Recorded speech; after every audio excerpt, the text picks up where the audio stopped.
Hello and welcome to a little webinar about the power of small stories. I would like to introduce you to documenting your own life and photographing your life in a very meaningful way. In case we haven't met, my name is Anya. I'm a photographer and filmmaker. I live on the south coast of the UK, just outside of Brighton, and I predominantly work with families and small businesses. I've also been documenting my own life for the last I don't know how many years, and I would like to tell you a little bit about how you can capture those small moments of your life, the ones that seem unimportant or mundane, in a very authentic way to help you tell your own story, not for others but for yourself. So let's get started. I got into photography in the early 2000s when digital cameras came about. I then moved halfway across the world to Hawaii, and I documented my life there for my friends and family back home so I could share with them what I experienced, because it was a completely different world. When I came back home, I then got my first DSLR, and from there on it just spiraled. I dove into photography like there was no tomorrow, and I found an online platform called Flickr. I don't know if anybody still knows that. Flickr is kind of what is an equivalent to Instagram, but it has a lot more community feel to it. There were lots of forums and ways to talk to each other and learn from each other. And from then on, I kind of discovered other online forums where I could talk about and geek out about photography and learn new things and understand how to use my camera in different ways and what kind of things to photograph. And that's when I first came across a project 365, which means photographing something every day of the year. And the person that really inspired me the most was a German photographer who at the time was an amateur photographer, and he set out to go and photograph strangers every single day for a whole year. So every day before work or in his lunch break or on his way back home, he went out and photographed strangers and shared that on the internet with his community. And I just really loved what he did. Like, his work was just absolutely exquisite. And I could see how he actually grew as a photographer throughout the year, how his work got better, how he used the light better, and how he told different stories by using different lenses, and how he made use of his tools, the cameras that he used.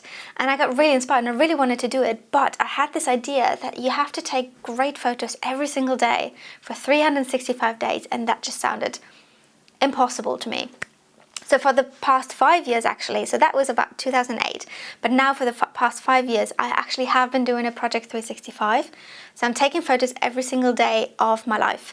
And these photos are just for me. And I realized it's not about taking amazing photos or perfect photos every day. It's about just taking any photo and kind of finding those little bits, little moments, and those little things in your life that kind of tell your own story. It's not about the perfect photo. It's about just doing your thing. And but there's a big gap between 2008 and 2019 when I eventually started my Project 365. So in the meantime, I just got into photography more and more, and I started with a Project 52 actually eventually. And I tried to emulate what this guy was doing, where I took photos of strangers once a week for a whole year, so 52 weeks long. And I didn't actually do that. So I did stick with the project for 52 weeks, but I didn't take a lot of photos of strangers because I was just too shy and too scared. When I did it, it worked really well, but for the most part, I just asked my friends. But what this project really taught me was how to approach strangers and how to make a great photo in a very short span of time, because I didn't want to take up people's times or too much of someone's time, and I wanted to make it nice, and I wanted to be able to give this photo to the person I'm photographing. So it needed to be good, not just for me, but for them. Eventually, I then moved on to a yearly project called 12 Months, where every month I set a theme for a photo, and a few photographers alongside with me took photos to that theme. And that is another thing that I hadn't done before, where I photographed to a topic, to something that was set, and kind of come up with an idea of how to visualize it, or what image to take to match the vision I had in my head of that word. So that went on for a whole year, and I kind of led that group, which was quite interesting. It was challenging, but it was really fun as well. And then from then on, I moved on to a daily project for 100 days. So I don't know if you know the 100 Days of Summer project. A lot of photographers do that over summer to photograph the summertime with their family. I did it, I don't even remember what time of the year I did it. I think I did it after summer. And I photographed, it was called 100 Mornings, and I wanted to take a photo on my way to work every single day. At that point, I was still employed full-time. That was before I went full-time with my photography. And I wanted to take a photo on my way to work every single day until 11 a.m. And that made me really pay attention to what was happening around me, because I took a very similar way to work every single day. So I kind of wanted to see what kind of different areas can I see, what kind of people do I come across, what things can I focus on, where can I turn my camera. And actually the main aspect of this project was for me to turn my camera vertically, because I come from film, so everything is horizontal. That's how our TV sets are built. And I kept forgetting to take vertical photos. So that was the main aim for this project for me, to just take vertical photos for 100 days straight. And it really taught me to make sure that I use my camera in a variety of ways. I really, really love the photos that I came up with, because it's not about a certain thing. It's just, again, taking photos of daily life and trying to make it different every single day. With every project, I needed to have a goal. So for some people, the goal has to be a tangible outcome, like they want to have an exhibition, or they want to print a book, or they want to print all of these images and plaster them around their house. For me, it was more about what can I learn from this. So I've had lots of other personal projects, and every personal project I had a goal, and it wasn't necessarily a tangible one. It was about practicing something. And especially since I've been working full-time as a photographer, whenever I get hired to take photos for someone, those photos need to be on point. So I don't have time really to experiment or try new things. I need to do these things in my own time, in my spare time. So that's what my personal projects are for. So it teaches me to view the world in different ways, to play with light and darkness, play with different angles, and play with techniques that I might not have time to practice during a client shoot. These photos also work as gifts for me. So when I hang out with my friends and everybody takes photos with their phones, most of the time they're actually quite rubbish, unless someone really knows how to use their phone for photos. And the photos I know I can create with my camera will look better than that. So when I take photos of my friends getting together, I then send them the photos. For me, it's a gift, and they always really appreciate it. So it's a nice thing I can do for others as well, while it still brings me joy, because I get to document what I do with my friends and in my life, in my daily life, but also I have something that I can gift to someone else. Especially my Project 365 also helped me not be afraid of the dark. So it's not like I'm afraid of the dark, it's just when I started shooting with digital cameras, they weren't that good in low light. So whenever the light kind of started to fade, images got more grainy, and I didn't want to shoot in the dark because I thought they would look rubbish unless I used flash, and I don't like to use flash. So doing a project for a whole year, especially in times when there's not a lot of daylight, like it's December now and there's so little daylight in the day, I have to work around that, and I kind of have to embrace the dark and kind of work with how can I use pockets of light in the dark to still tell a story. So it really pushed me to not be afraid of the dark and shoot whatever time of the day we have and in whatever space I have available, especially with my family clients. I live in the UK, so houses are usually quite small and dark, so there's not a lot of daylight around. Excuse me. And I still have to create beautiful work for them, so I need to be prepared. So this is what Project 365 and my personal documentary work really does well for me. Another thing is I got really fast at editing, because I don't want to spend hours and hours and hours editing my own personal photos, and I don't want to have like months of work sitting there that I need to edit, because then it really does take me a while. So I have a really good system of getting photos on my computer relatively quick and editing them without overthinking. So it really made me fast, and it kind of sped up my whole workflow that I can then transfer onto my client work. I think my documentary work just got better in general, because I have so much time experimenting in my own life that I can just take what I learn and what I feel like works really well to my clients and show them a different way of documenting their life, because a lot of times everybody just takes photos with their phones. So there's a single way of viewing things, but if you have a professional come in and take photos from different angles, or just go a bit wider or really close, it just gives people a different way of looking at their life. And that's what this documentary work does for me, in extension too for my clients. So now let's look at how you can create these photos for yourself through any personal documentary photo project. So the idea is, you got to find out how to find the beauty in the everyday and how to capture that. So it's really focusing on the small moments and why they have such a big impact. So a lot of the times we don't actually pay attention to the small everyday moments. We pay attention to the big milestones, birthdays and weddings and Christmas, holidays, anything where people get together. But the real power is in the everyday moments of where we have something happening for the first time or something happening for the last time without us knowing, and kind of experimenting with documenting all the in-between moments that seem unimportant at the time, but then when you look back at those photos, you realize actually the impact they might have had on an event later in life, or just on someone's personality. And that's what we try to capture in documentary photography, just for yourself. Some of my favorite photos I've taken in the past 5 years would not exist if I hadn't done Project 365, just because I had my camera with me at all times. But obviously not every day is exciting. I don't do exciting things every day. I don't even leave the house every day. I don't travel every day. So it's important to understand that documenting your life daily doesn't mean you have something exciting happening every day, or something grand, something that feels like it's worthy of a photo. A lot of the times it's just the mundane things. It's cooking dinner, it's cleaning the house, it's just working on a computer. And you really have to embrace to take these photos alongside with people coming over, or you're going on a trip, and kind of having the mix of these photos that then tell the story of your life. But there's obviously things when really nothing happens, you're kind of out of inspiration.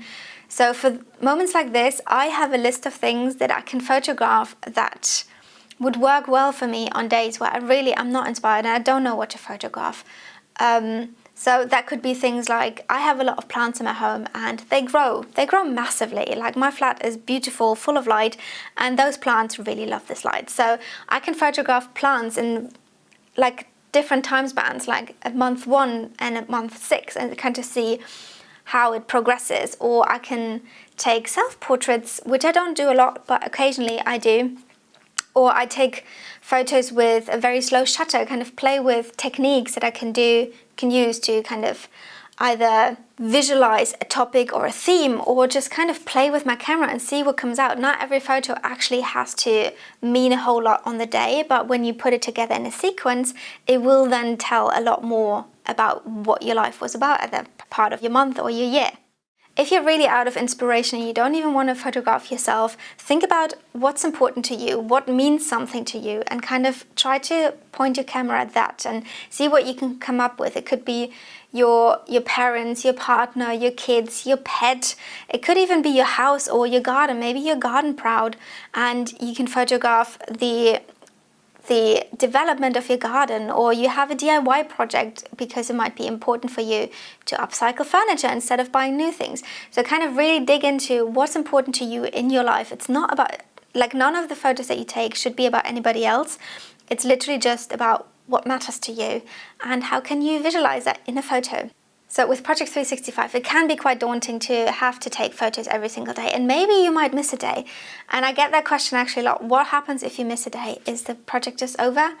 And that's a very, very firm no.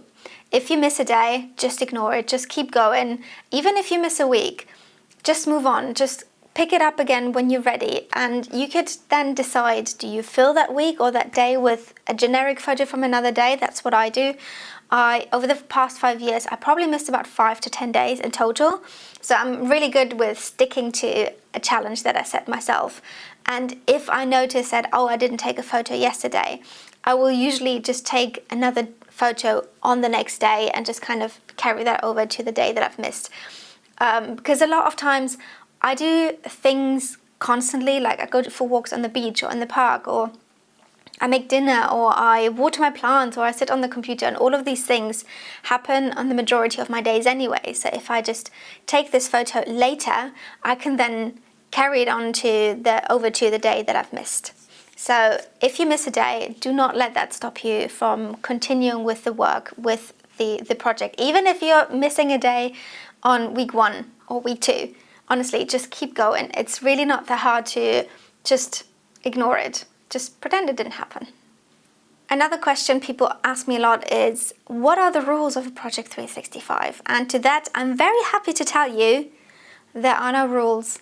There literally are no rules, because it's your project, so you make your own rules. So just as an example for me, my rule is that my photos are all in horizontal, because I print a book at the end of the year and I want them to all look similar. I don't like mixing vertical and horizontal photos, not just for that project specifically. So all of my photos are horizontal. That's my only rule. But you could have rules like every photo needs to be vertical, or every photo needs to be, I don't know, taken by 11 a.m. like I did with my 100 mornings. Or honestly, you can make your own rules, and they can be as loose as you want them to be. So there's no hard and fast thing. There's no way to do it wrong unless you don't do it at all. But then you don't do it wrong, you just don't do the project. But there's no way to do the project wrong. If you photograph daily or somewhat daily, then you're doing it right. And you can define yourself how you want to create this project for yourself in a way that works for you.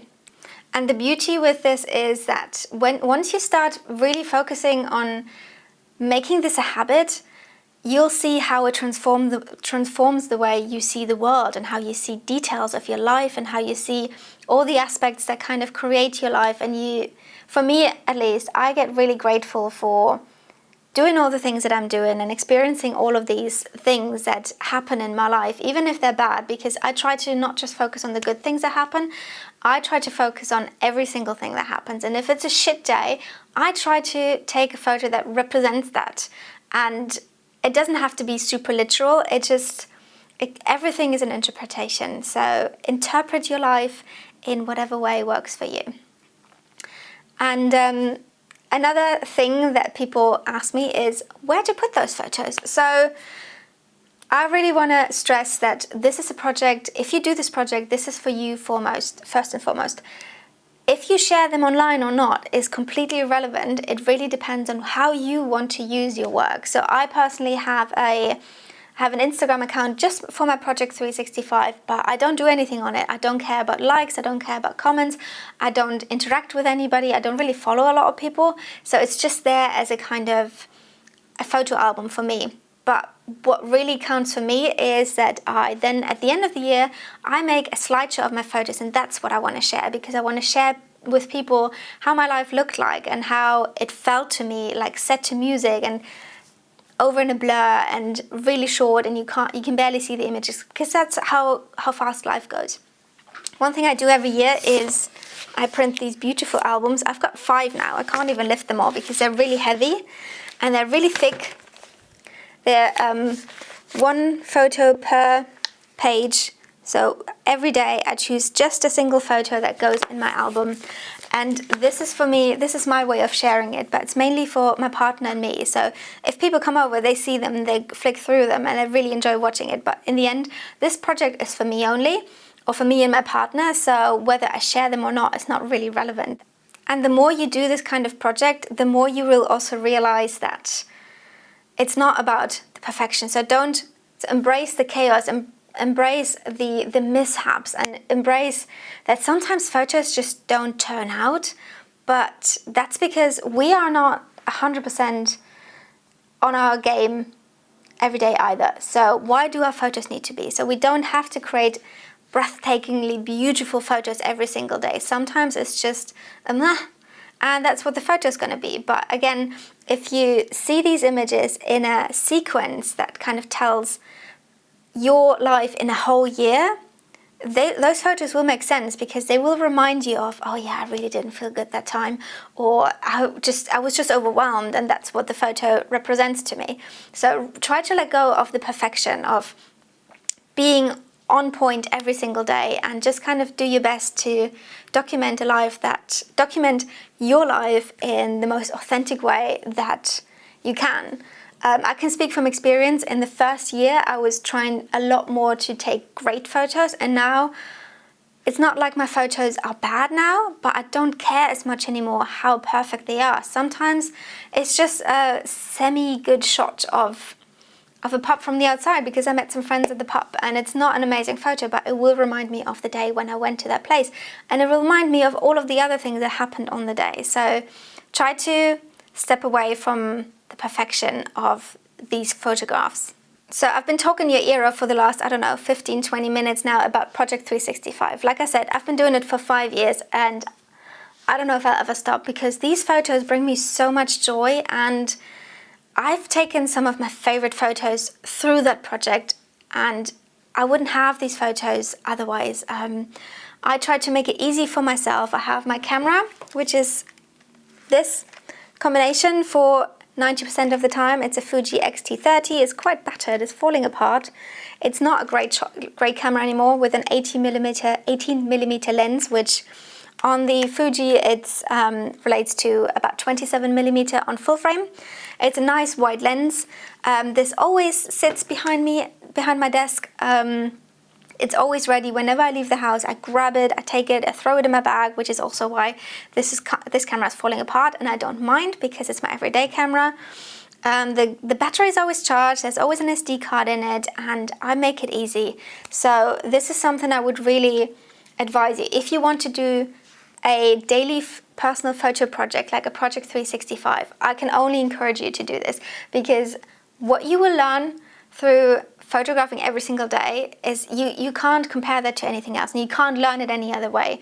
But also make it easy. Try to make it a simple habit that is easy to achieve and that doesn't overwhelm you. So it goes from how you take the photos to how you process them and what you do with them, either at the time or in a year or in a few years' time. So I want to be there for you when you do Project 365, because I've been doing it for so long now.